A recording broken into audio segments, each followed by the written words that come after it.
Bon, ce soir à 24-60, il y a une émission à Radio-Canada où on pose la question sur Internet, entre autres, là, est-ce qu'on néglige la sécurité des personnes âgées dans les CHSLD?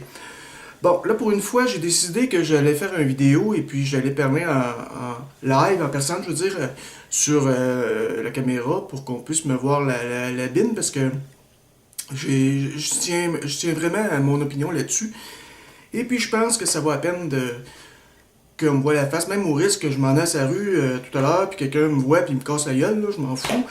On n'est pas en Irak, c'est on est au Québec, j'ai le droit à mon opinion, j'ai décidé de la donner. Et puis, s'il y a des gens qui sont pas en accord avec moi, ils ont rien qu'à m'envoyer des emails puis m'envoyer promener, je m'en fous, je vous donne mon opinion. Moi, j'ai déjà fait des stages dans des CHSLD et puis j'ai assisté des personnes âgées, donc j'ai constaté un peu certains problèmes que les gens vivent les CHSLD. Et puis, bon, j'ai des solutions, et puis j'ai pensé, j'ai dit, je vais les mettre sur vidéo. Donc, je vais vous en donner une bien simple, là. Posez-vous la question, là. Aimeriez-vous ça vivre dans un CHSLD? Si vous y avez jamais été, allez faire un tour, puis vous allez constater que non, sûrement, à moins d'être maso, il n'y a pas grand monde qui aimerait ça vivre là-dedans. Là. Bon, maintenant, on se pose la question, c'est quoi le problème dans les CHSLD? Moi, je suis allé dans des CHSLD et puis j'ai constaté des choses et puis j'ai mon opinion là-dessus. La première des choses, ça pue, c'est incroyable. Les narines te collent, tu rentres là-dedans, là. Écoute, à moins d'être maso et d'aimer l'odeur, là, c'est épouvantable. Bon, les infirmières, puis les préposés, puis bon, peut-être que les autres, à force d'être là-dedans, ils pensent plus à leur ouvrage, puis ils s'en foutent. Mais mettez-vous un peu dans la peau de la personne âgée qui vit 24 heures sur 24 dans cette odeur-là, là, dans cette odeur-là, là, qui mange là-dedans, bien souvent qui dîne dans son lit, ou je sais pas où, là, parce elle peut pas sortir de là, là. Elle est prise là, là. C'est des personnes qui sont dépendantes, là. Puis on les fait évoluer dans un environnement qui pue, ça sent les couches. Bon, je ferai pas un dessin, là. Puis pourquoi que ça sent les couches? Parce qu'il y a un bac en plein milieu du passage où les préposés, les infirmières, peu importe, foutent les couches souillées. C'est la même chose dans les hôpitaux, là. C'est le même problème. Il y a personne qui a pensé, là, comme autrefois, il y a pas une religieuse qui aurait toléré ça. Autrefois, les religieuses, ils auraient dit, hey, écoutez, on va se décrotter, ça sent marde, ça, là. C'est pas agréable. Aimeriez-vous ça que ça sente ça chez vous à journée longue? Non. Bon, il y avait une chute dans le mur où ce que les gens, les employés prenaient les couches puis les envoyaient en bas où il y avait un incinérateur. Bon, ensuite de ça, on met du Febreze, on met de l'encens, on met n'importe quoi, du sang bon, ouais, des chandelles, on change l'odeur.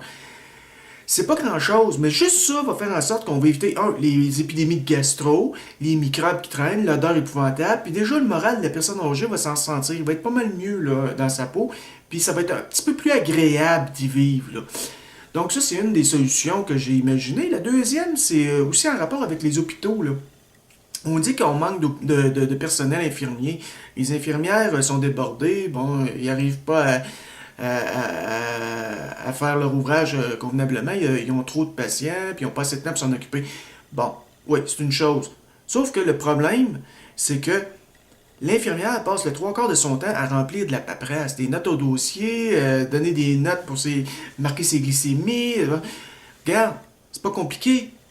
On prend une secrétaire, et puis on la fout là, là. On la fout là, puis elle prend les données des infirmières, elle les rentre dans l'ordi, puis à la fin de l'après-midi, à la fin de son chiffre, l'infirmière passe, elle lit les données, enter, elle confirme. Donc, si on prend deux, on en met deux secrétaires. Bon, c'est pas grave.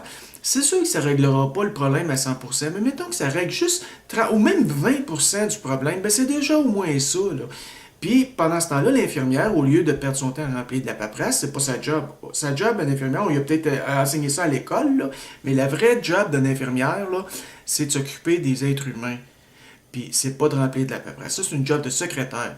Il y a quelque part, il y a quelqu'un qui a décidé qu'il coupait en quelque part et puis il faisait faire l'ouvrage d'une secrétaire par l'infirmière. Puis là, c'est pas rien que ça, c'est rendu que l'infirmière fait la job du médecin, puis à un moment donné, l'infirmière va faire la job de tout le monde. Le préposé, je sais pas moi, le mobologisme, ça finit plus, là. Bon, donc, qu'elle fasse son ouvrage, puis ce qu'elle pourrait donner, déléguer, comme entre autres la paperasse, ben elle la délègue. Il engage une secrétaire, puis elle est là, puis elle rentre les données. Déjà là, il y a une grosse solution au problème. Donc, bon, ben moi, je vais écouter ça cet soir, là, à 24-60, c'était à Radio-Canada. Et puis, bon, je vous invite à l'écouter. Moi, j'ai pris 2 minutes pour faire une vidéo, puis maintenant, vous connaissez mon opinion, puis vous connaissez mon physique. Donc, si vous êtes en désaccord, vous pouvez toujours m'envoyer un email, ou si vous êtes sauvage, vous pouvez toujours me casser à la gueule sur la rue.